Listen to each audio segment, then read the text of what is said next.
Hey guys, welcome back to my YouTube channel Samyu's mixed magic. So మీరు కనుక నా ఛానల్ని చూడడం ఫస్ట్ టైం అయితే ఒక్కసారి నా ఛానల్ ఓపెన్ చేసి చూడండి, నచ్చితేనే అప్పుడు సబ్స్క్రైబ్ చేసుకోండి. సో ఈరోజు అయితే మనం చూడబోయే రెసిపీ వచ్చేసి రవ్వ లడ్డు స్వీట్ అన్నమాట. దానికోసం మనం ఫస్ట్ అయితే ఫ్రైయింగ్ ప్యాన్ పెట్టుకోవాలి.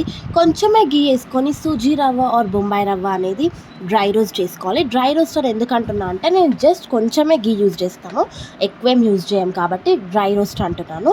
సో అది గోల్డెన్ బ్రౌన్ కలర్ వచ్చిన తర్వాత దాన్ని పక్కకు తీసుకొని సేమ్ ప్యాన్లో ఇంకా చాలా గీ వేసుకొని డ్రై ఫ్రూట్స్ అనేది రోస్ట్ చేసుకోవాలి.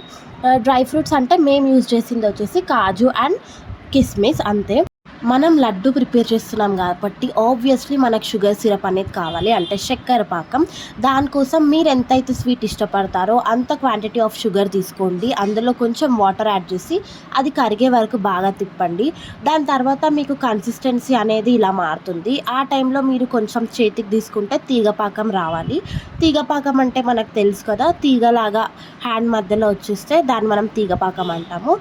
సో అట్లా పాకం వచ్చిన తర్వాత మనం ముందుగా రోస్ట్ చేసి పెట్టుకున్న రవ్వ ఉంటుంది కదా, అది అందులో వేస్తూ బాగా నీట్గా కలుపుకున్న తర్వాత మనం ఇక్కడ కొంచెం క్వాంటిటీ ఆఫ్ పాలు అనేది యూజ్ చేస్తున్నాము. ఎందుకని మీకు డౌట్ రావచ్చు. పాలు పోయడం వల్ల కొంచెం లడ్డు అనేది చాలా సాఫ్ట్గా వస్తుంది.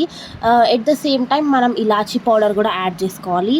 ఇలాచీ పౌడర్ అండ్ మనం ముందుగా రోస్ట్ చేసి పెట్టుకున్న డ్రై ఫ్రూట్స్ అన్నీ కూడా యాడ్ చేసిన తర్వాత చేతికి కొంచెం గీ రాసేసుకొని లడ్డూలాగా కట్టుకొని స్టోర్ చేసుకోవచ్చు అండ్ అప్పుడు కూడా తినేయచ్చు. సో స్వీట్స్ ఇష్టంగా తినే వాళ్ళకైతే ఇది one of the best recipes అని చెప్తాను నేనైతే. ఇంకా ఈజీగా కూడా చేసుకోవచ్చు, హెల్తీగా ఉంటుంది. కిడ్స్కి కూడా చాలా హెల్తీ అండ్ వాళ్ళు కూడా ఇష్టపడే తింటారు. కాబట్టి ఇది మీరు ఒక్కసారి ఇంట్లో ట్రై చేయండి అండ్ అవుట్పుట్ ఎలా వచ్చిందో నాతో తప్పకుండా షేర్ చేసుకోండి. మీరు షేర్ చేసుకోరు అది వేరే విషయం అనుకోండి, కాకపోతే I'm just telling to try it out. Okay, ఈ వీడియో అయితే ఇంతే. ఇంకా thanks for watching guys, bye bye.